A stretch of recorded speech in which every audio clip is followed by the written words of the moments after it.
Всем привет, вы на канале Польза.нет, меня зовут Саня, и здесь только быстрые обзоры и долгие стримы. И сегодня, вопреки всему и несмотря ни на что, я расскажу вам о смартфоне под названием Honor 80 Pro. У этой линейки есть еще Honor 80, Honor 80 Pro Plus, и у них много отличий, если брать, допустим, ту же даже внешность, потому что у Honor 80 Pro здесь две камеры, но это не Dynamic Island, как у, допустим, Яблока, это просто две камеры. Если говорить о самом устройстве, снимает оно классно, в ролике вы увидите сравнение с Яблоком версии Plus, потому что по стоимости Honor, разумеется, дешевле с одной стороны, с другой стороны снимают по мне они довольно близко. Если говорить о внешности, я думаю, что многим она зайдет. Если говорить о эргономике, телефон удобный, экран хороший. По поводу спеков, 1 000 000 баллов в Antutu он, разумеется, практически выбивает. У меня получается 90-76 тысяч, но у меня не максимальная комплектация. В максималке он будет выбивать значительно больше. Здесь нет мини-джека, здесь довольно большое количество недостатков, которые сейчас я вам освещать не буду. Почему? Потому что для них нужен весь ролик. Начиная от того, что гуглы можно заводить, но опять же это все через Gbox, Gspace, и это не есть комфортно, это не всегда хорошо. Я еще раз повторяю, что пока этой штуки нет в глобале, они ее обещали выгрузить, но ее все еще нет.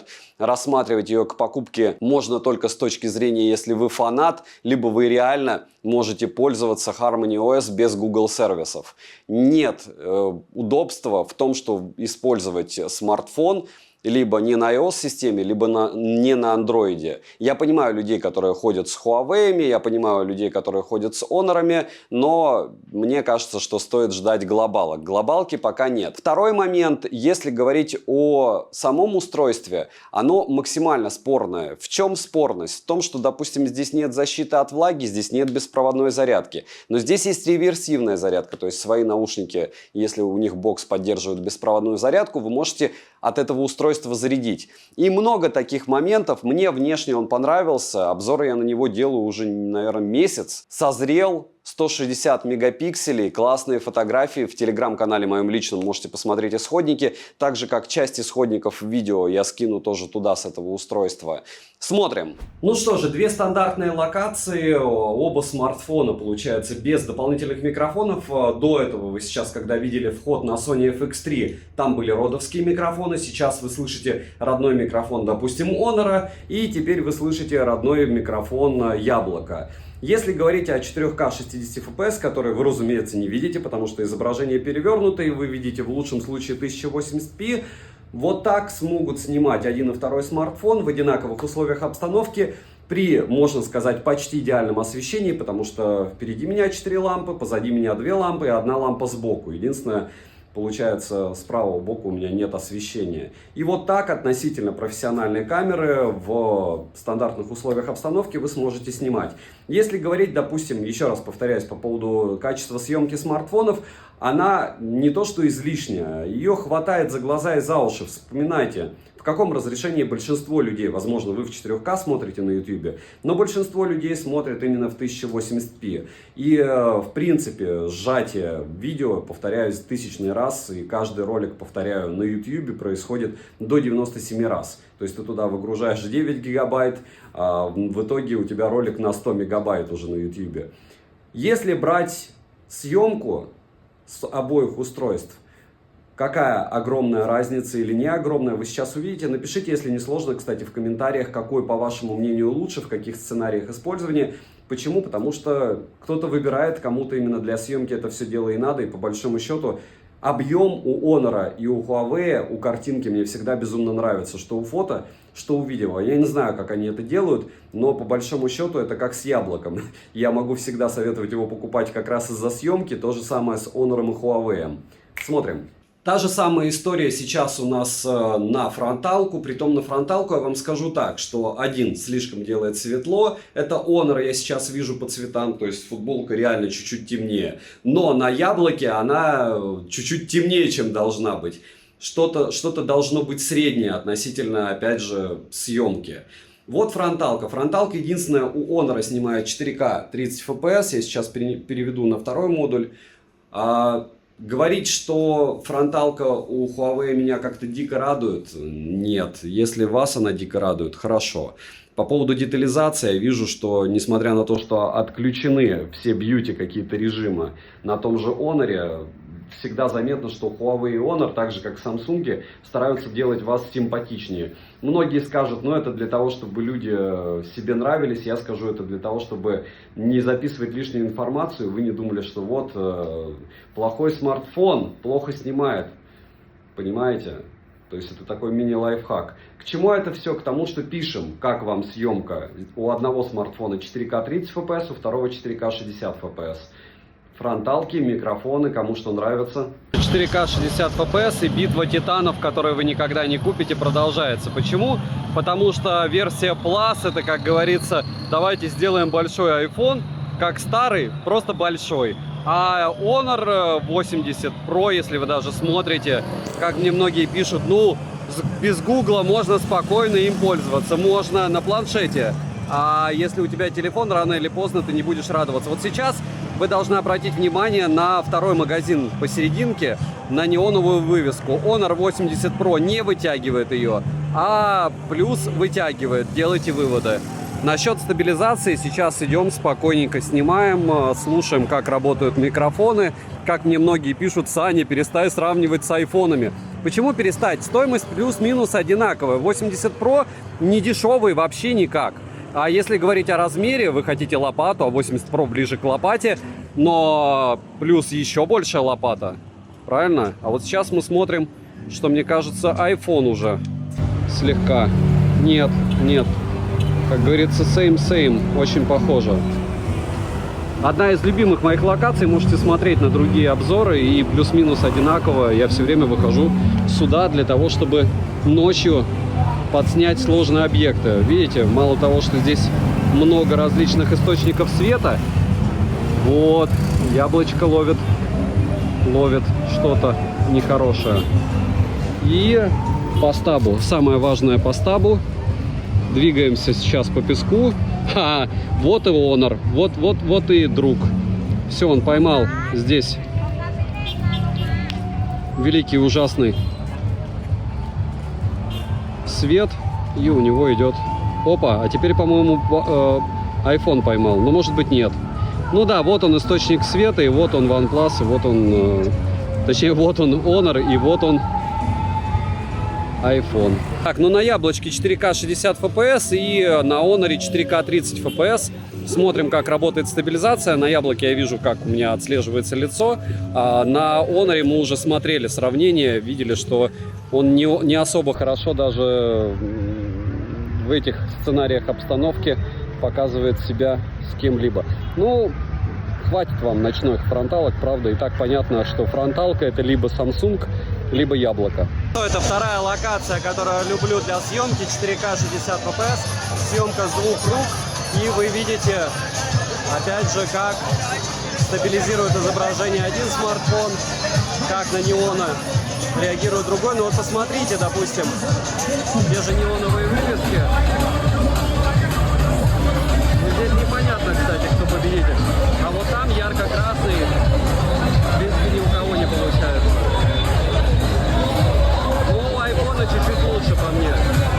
Разумеется, фронталка у айфона 4К 60 FPS, у 80 Pro экономнее. Сглаживает вообще люто.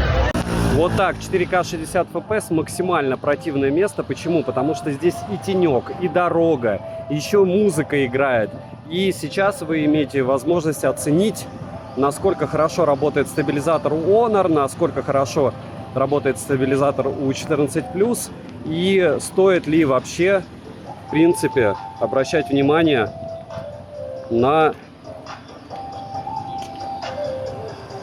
то, что у Honor нет гуглов, да? Ну, неплохо. Вот неплохо. Я сейчас попытаюсь пробежаться. Раз, два, три, 4, 5, 6, 7, 8, 10 шагов. Не очень быстро.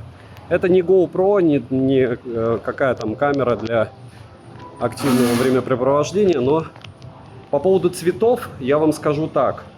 Вот то, что я вижу на экране, разумеется, более естественные цвета у яблока.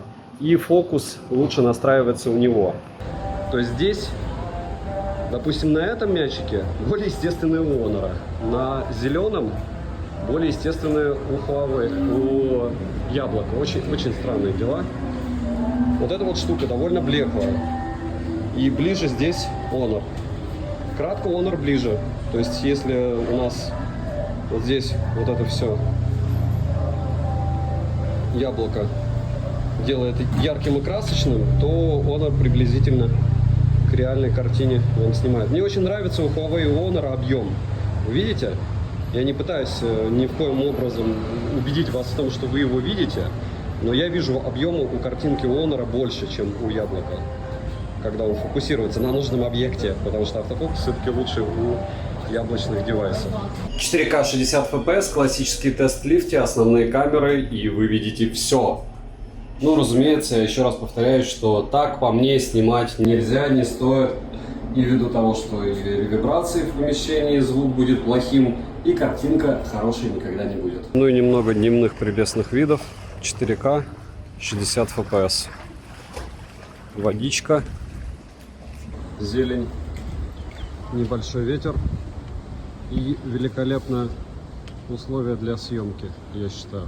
Распаковка. Поставляется Honor 80 в белой обыкновенной коробке из плотного картона. На упаковке есть название модели и краткая характеристика. Пакинг стандартный. В комплекте мы имеем сам смартфон с наклеенной защитной пленкой не очень хорошего качества, так как она практически сразу начинает отклеиваться. Силиконовый чехол, краткое руководство, кабель с USB-A на USB-C, блок питания на скромные по нынешним меркам 66 Вт и ключ для извлечения слота. К слову, быстрая зарядка здесь работает через раз. Я не знаю, от чего это зависит. Слот прорезинен на 2 нано-сим-карты. Весит смартфон без чехла 190 граммов, габариты 163 на 75 на 9,2 мм и 10,9 мм с блоком камер. К слову, смартфон пришел мне уже с небольшими царапинами в верхней части корпуса, что вообще не радует и вообще непонятно почему. Розыгрыши море, читаем описание, какие сейчас актуальны. Постоянно это 5 Mi Band в 7 серии, разыгрывается за лайк, подписку и комментарий к любому видео. Не забудьте подписаться на телеграм-канал скидок, там много интересного и только выгодное, потому что там я приобретал, допустим, этот смарт за 37 с копейками. Когда покупал, скидывал. Сейчас, разумеется, цена другая. Подписывайтесь с колоколом, пишите в комментах, чтобы вы еще хотели увидеть на обзор. Перейдем же к смартфону. Поставляется данный девайс в зеленой, розовой, черной и голубой расцветке. Тыльная часть выполнена из глянцевого стекла, а рамка здесь алюминиевая. Дизайн устройства интересный из-за блока камер со знаком бесконечности, но большой роли дизайн не играет, так как все равно его лучше носить в чехле, как и любой другой смарт. Если у вас нет их запаса лютого, потому что, допустим, мой телефон летает постоянно. Если бы не чехол, я бы уже раз 10, наверное, поменял на нем экран. Без чехла тыльная часть марка и сам смартфон очень скользкий. Сборка хорошая, как и качество материалов. Лежит Honor 80 в руке с чехлом удобно. Пользоваться им одной рукой не совсем комфортно, но можно. Не компакт же. На корпусе расположена кнопка питания, качели регулировки громкости, разъем USB Type-C OTG версии 2.0, что неудивительно. Далее есть микрофоны, динамики, здесь чистой воды монозвучание. Звучание имеет сертификацию HiRes Audio и HiRes Audio Wireless. Для Bluetooth аудиоустройств есть поддержка кодеков высокой четкости. Да, список небольшой, но основные кодеки есть. Мини-джек, как и ИК-порта, нет их. Смартфон не имеет заявленного класса водонепроницаемости. Во всяком случае, на официальном сайте она не указана, в рекламе тоже не было. Топить я его не буду. Смартфон оснащен OLED-дисплеем на 6,78 дюйма с разрешением 2700 на 1224 пикселя. Изменить разрешение экрана можно в настройках. Экран изогнутый, и лично для меня прямые экраны удобнее. Технология HDR на борту, как и сертификация The Real. Цветовая гамма 100% DCI-P3, 10 бит на цвет с поддержкой 10,7 миллиарда цветов, плотность пикселей 437 ppi с небольшим запасом. Пиковая яркость 1000 нит, солнечный день при прямом попадании света на экран яркости хватает, но запаса яркости нет, по мне лично. Опять же, можете посмотреть на цифры, мне бы еще процентов хотя бы 15, и все бы было хорошо, но так 1000 мало. Частота обновления экрана максимум 120 Гц, также на выбор есть 90 и 60, и технология автоподбора герцовки. Тест на частоту дискретизации касания вы можете наблюдать на экране, комментировать не буду. Частота регулировки шима 1920 Гц. Показатели шима вы также можете наблюдать на экране. Результат в целом неплохой. Выше 26% шим не поднимался. Притом, чем больше я его тестирую, тем меньше он становится. Я не знаю, почему так, но при следующих тестах вообще до 20% не поднимался. Глаза от экрана лично у меня вообще не устают. Автояркость отрабатывает быстро и корректно. Полноценный ООТ в наличии. Далее, мультитач, разумеется, берет все 10 пальцев. Разблокировать экран можно при помощи сканера отпечатков пальцев, внедренного в экран, и распознавание лица. Сканер отпечатка пальца работает быстро, завести можно до 5 пальцев, и одинаковых пальцев зарегистрировать здесь нельзя. Распознавание лица срабатывает корректно, притом можно завести 2 лица, либо свое лицо в разных вариантах, допустим, с кепкой. Подбородок заметный, но не громадный. Цветопередача хорошая, но экран у Vivo X90 мне понравился лично больше. Хотя, напоминаю, проблема со всеми смартфонами от BBK. Есть вероятность того, что вам будет появляться всплывашка в окне, что у вас, если китайская версия смартфона, есть какие-то ограничения. Пока ограничений каких нет, пока все обещают, что все это дело снимут какими-то кустарными сервисами, но на данный момент бренд BBK в китайском варианте исполнения, без разницы с активацией симки в Китае, без активации. Вы понимаете, да, что если у вас активировали смартфон в Китае, он уже официально стал бывшим в употреблении. Я брать не советую, пока не станет понятно, что с ними происходит через 2 недели после активации симки в России. А на момент издания обзора пока это не ясно. Но перейдем же к Honor. Процессор здесь установлен Qualcomm Snapdragon 8 Plus Gen 1 с техпроцессом 4 нанометра с 8 ядрами, максимальная частота которого 3,2 ГГц. Графический процессор Adreno 730, GPU Turbo X для игр, операционная система Magic OS версии 7.0 на базе Android 12 версии. Русский язык на борту, но Google сервисы не встают, что является большим минусом. Разумеется, есть программки G-Space, но все это потом через пень-колоду обновления всех этих программ, игрушек. И если кто-то знает или может сказать, что у него Huawei и Google сервисы вообще работают так, что о них не вспоминаешь, можете написать в комментариях. Не верю. Почему? Потому что все это всегда будет через какие-то проблемы, напоминания и упоминания того, что у вас оболочка на оболочке. Оперативная память LPDDR4X на выбор доступна 8 или 12 гигабайт. В рекламе даже 16 обещали, но я не нашел в продаже. Внутренняя память UFS 3.1 на выбор 256 и 512. Версию на 128 я не встречал, хотя, возможно, она уже есть в продаже. И расширить внутреннюю память нельзя. Имеется поддержка высокоскоростного Wi-Fi 6 версии. Напоминаю, что есть уже 7, но ее магически рекламируют, хотя, допустим, в том же OnePlus 11 она не работает. Поддержка 5G сетей, которая для нас не актуальна, для большинства, но хорошо, что она есть. Для 4G Band 7 и 20 отсутствует, и это тоже значительный минус. Конечно, в большом городе связь он ловит отлично, но если вы поедете на дачу либо в маленький город, у вас вполне возможно с 4G будут проблемы. Звучание во время разговора хорошее, микрофоны, как и датчик приближения, меня не подводили. Вибромоторчик тактильно приятный, настраивать можно, Bluetooth-версии почти последние 5.2, NFC поддерживается, можно установить MirPay и оплачивать покупки NFC-модулем. GPS-тест показывает точность 3 метра в городских условиях, стандартно для Qualcomm, но он очень долго ищет сеть, и в тех условиях, в которых любые другие смартфоны мне сразу показывали 3 метра, это думает в прямом смысле по несколько минут для того, чтобы эти 3 метра поймать. Емкость аккумулятора 4800 мАч, в PC-марке он выдал 8 часов 18 минут, что очень даже неплохо, и осталось еще 20%. Тест я проводил при 120 Гц на максимальной яркости, смартфон поддерживает быструю зарядку на 66 Вт, беспроводной зарядки нет. Заряжается он до 13% за 5 минут, до 20 за 8, до 45 за 18, до 70 за 30, до 90 за 42 минуты и до 100% за 51 минуту. Но это в сценарии использования, когда не работает быстрая зарядка. Напоминаю, она через 1 раз у меня работает. Единственное, разумеется, при использовании этой же быстрой зарядки. При просмотре роликов на YouTube в среднем уходит по 8% заряда, в играх в среднем уходит по 20%. Все как у всех. Перейдем же к тестам. Тротлинг-тест проходит стабильно, но с маленькими показателями. Все видите на экране. Не топ, но стабильно. В Geekbench в сингл-коре 1200, в мультикоре 3858. 3D Mark показал Wildlife Maximum, Wildlife Extreme 2825, Wildlife Stress Test 10767, Wildlife Extreme Stress Test 2829, Slingshot Extreme и Slingshot на максимум. В Antutu выдал результат в 966 тысяч попугаев, и я заметил, что при заряде в 30% и ниже производительность смартфона значительно падает. В моем случае он попугаев тогда выбивает в районе 400 тысяч. Storage тест показывает 75 тысяч баллов, что для этого типа памяти очень даже хорошо. 45-минутный стресс-тест проходит не лучшим образом, и да, я тапал по экрану, все равно такая радость. Результаты теста искусственного интеллекта в районе 3 миллионов, и это очень круто. Основной блок камер с тыльной части состоит из 3 модулей и LED-вспышки. Основной сенсор на 160 мегапикселей, ультраширик на 50 мегапикселей с углом обзора в 122 градуса, плюс макро с автофокусом 2,5 см. Цифровая стабилизация на борту, а вот оптической нет. Запись видео доступна максимум в 4К 60 FPS. В стоке на смартфоне есть достаточное количество режимов, фильтров, вспомогательных функций. К примеру, есть интересный режим AI Vlog, AI Focus, многокамерный режим. С фронтальной части мы имеем основной сенсор на 50 мегапикселей и ультраширик на 2 мегапикселя. Находится вырез в верхней части экрана по центру и выглядит в целом актуально. Но если бы его расположили в одном из верхних углов, лично для меня это было бы удобнее. Максимально Максимальное разрешение для съемки видео фронталки 4К 30 FPS. Фотографии получаются хорошие, но при выгрузке в соцсети качество конкретно ухудшается, в отличие от тех же айфонов и самсунгов. Но если смотреть на компьютере, то фото довольно качественные, немыльные и объемные. Но как бы ровно я не держал руку или пытался не минимализировать тряску, большинство фото получается слегка смазанные. Как фронтальные сенсоры, так и тыльные. Короткие примеры вы сейчас увидите. Носим с собой штатив. Honor Notch фронталка 4К 30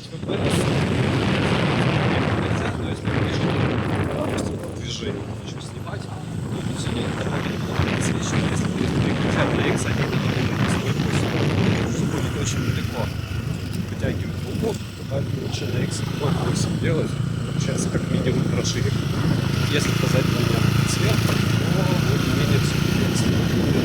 Неплохо подсветка автомата получается, сейчас она включилась и бьет довольно неплохо для того, чтобы подсвечивать лицо, как работает микрофон. Вы слышите, наушники в ушах, я просто тестирую, то есть я сейчас не через них разговариваю.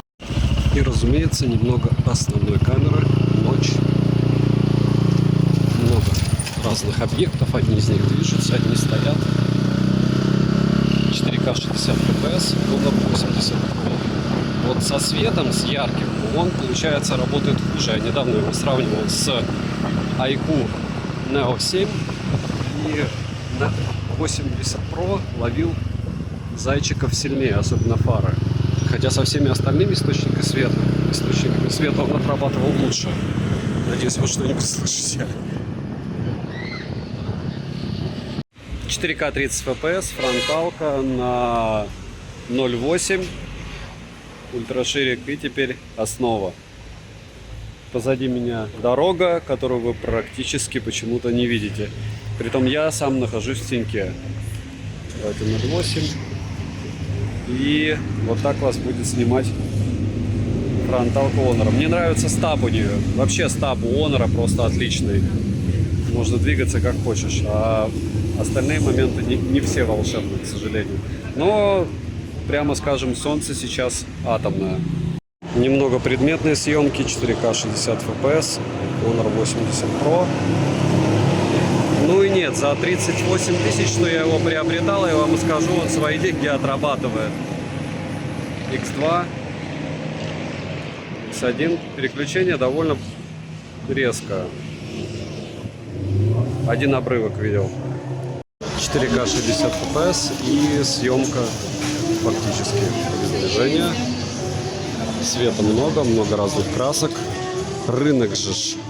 Хотя по идее это торговый центр, но ощущение, как будто ты на рынок Турции попал. Много неоновых вывесок. Опа. Не нравится мне, как Honor пока со светом работает, но возможно что-то поменяется с новыми прошивками. Но пока сегодня так. Как микрофоны и все остальное работает, я думаю, что вы видите. Ну и фронталка, разумеется, я не через наушники говорю. Это обычно.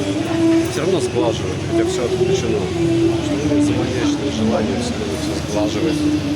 Фронталка Notch X08. И хочу отметить такую штуку, что Bluetooth он почти выбивает 1 000 000, но если у него заряда меньше 30%, он выбивает только 700 тысяч. А со Storage тестом тоже 75 тысяч на 100% заряда, на 30 только 60 тысяч он выбивает. 4К 60 FPS, съемка с одной руки. Смотрим, как он один отрабатывает, без того, чтобы что-то кого-то мучить. И вот так он будет работать в ночных условиях. 4К 60 FPS, ночь, и вот так вы сможете в не очень хорошем освещении снимать объекты. А самое интересное, что режим боке в портрете работает по мне довольно неплохо. Только что его протестировал. Можно на X2 переходить, разумеется, сразу. И фронталка 0.8. На холодном старте я все время вижу, как она сначала подтормаживает слегка. То есть ты ее включаешь, она где-то 3 секунды думает. Если вставить X1, то примерно вот так все будет. Позади, видите, периодически отрисовывает. Если лицо отворачиваю, он отрисовывает облака. Если не отворачивать, не отрисовывает. Немного режима мультивидео. Разумеется, в процессе можно менять, как вам захочется. Опа. Интересно так. И все это он пишет. Я первый раз вижу, чтобы можно было просто фронталку с основной менять. Видели вы где-нибудь такое? Продолжаем тестировать фронталку. И сегодня я только что выгружал информацию о том, что Realme китайских версий, последние смартфоны начинают блокироваться и в OnePlus. Поэтому Honor, дальше китайской версии, даже без гуглов, начинает становиться мне более симпатичным. Я думаю, вы меня понимаете. Можно делать, конечно, X1, но тогда... Ага, да, тогда нужно будет руку совсем далеко вытягивать. И так кататься без шлема нельзя, тем более записывать что-то. Не берите с меня пример. Я уже свое отжил. И 4К 60 FPS также при езде. Ну, если вот останавливаться, допустим, очень даже приличная съемка. Как все заиграло новыми красками после блокировок. Если будете снимать соревнования детей, то это будет вот так.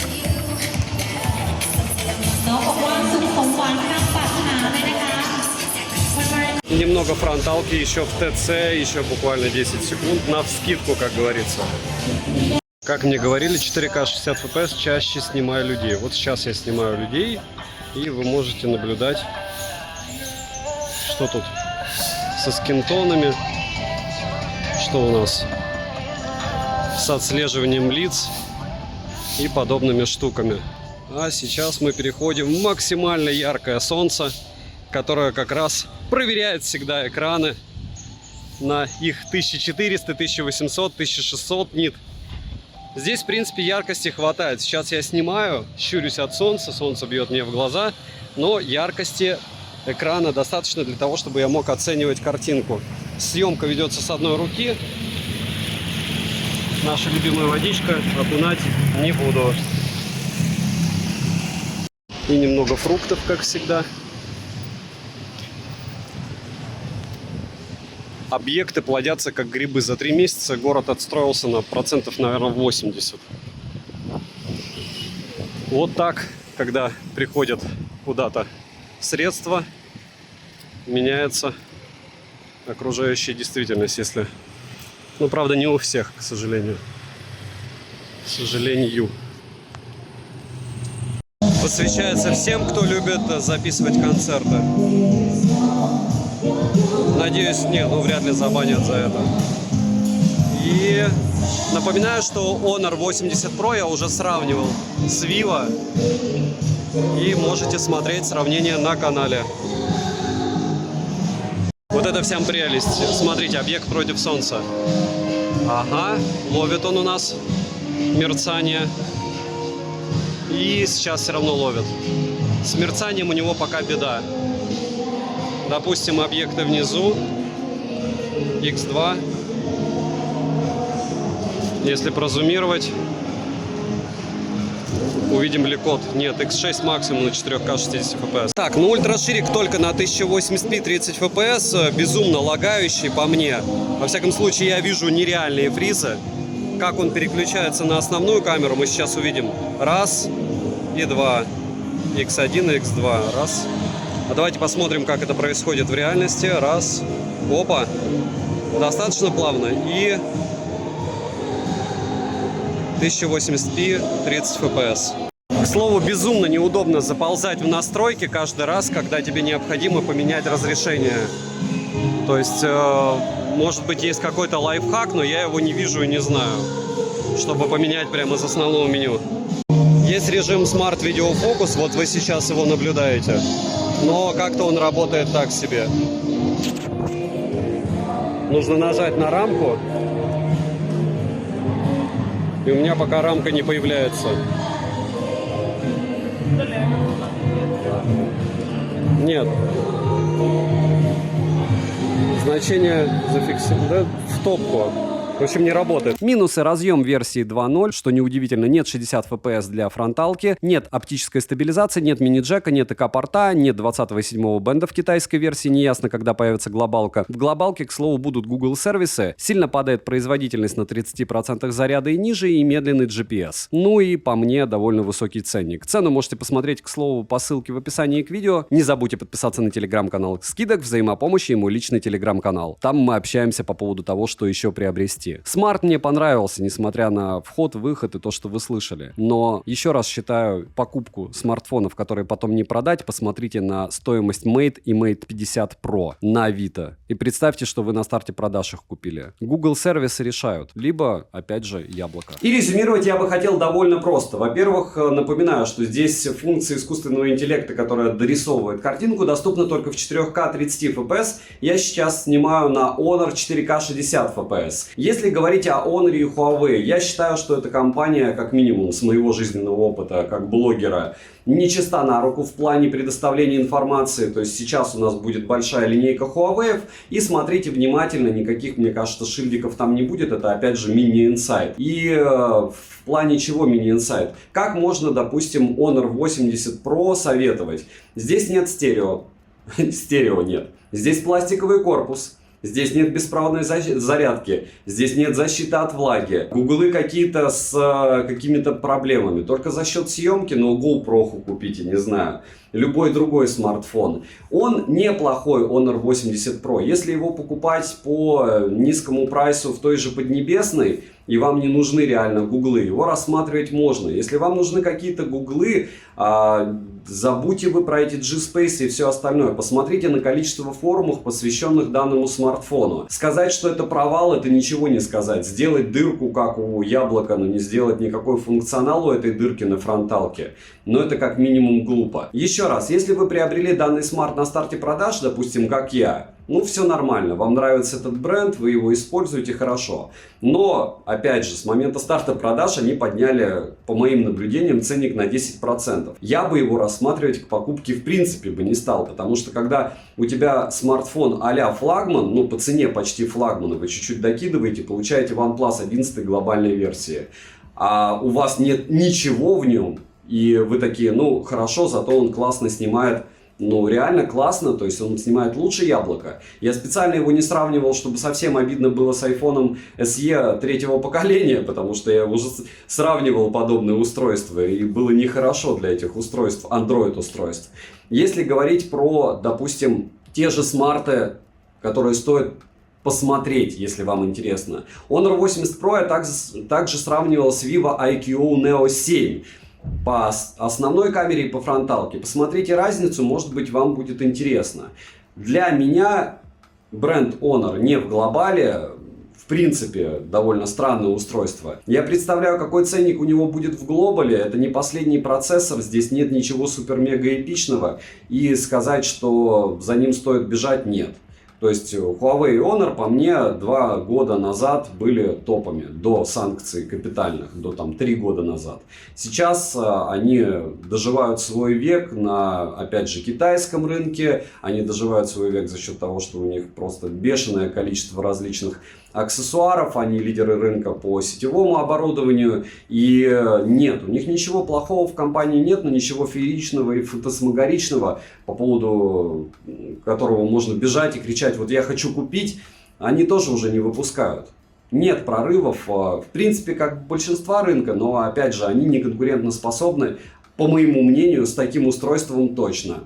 Пишите в комментах, на что бы вы еще хотели увидеть обзоры. Я понимаю, что многие напишут Huawei Mate 50 Pro, допустим, но посмотрите на Авито, сколько их, посмотрите, по каким ценникам их сетевые ритейлеры продают, и вы поймете, почему. То есть реально их скидывают, они никому не нужны. И рынок, он, в принципе, он очень пластичный, люди не дураки. Если люди не покупают какие-то устройства и правда не очень хорошие. Нам есть из чего выбирать сегодня. Да, у BBK какие-то проблемы с сервисами. Окей, берем либо глобалки, либо вообще забываем про бренд BBK. Да, допустим, Xiaomi, мы знаем, нет английского языка в прошивке в китайских версиях.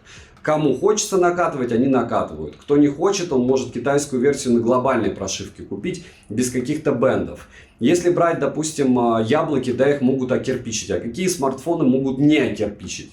И всегда приходится танцевать от того, что идеальных вещей нет. Нам стоит интересоваться, выбирать и знать, что лучше, что хуже.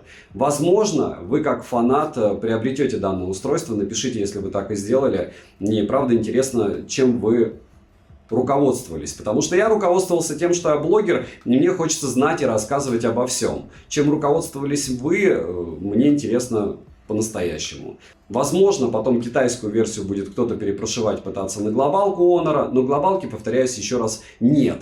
Пишем в комментах, интересны ли вам такие девайсы. Это из разряда того, что как Sony купить и рассказывать, как можно тратить такие деньги на такое устройство. Вот то же самое с Honor. Это у меня проба пера. Надеюсь, вам это дело каким-то образом зашло. Девайсу от меня да, если не брать ценник и не брать, что вы его покупаете для того, чтобы ходить с ним, а просто поиграться и продать. Если ходить, то однозначно нет. Добра и удачи вам, дорогие друзья!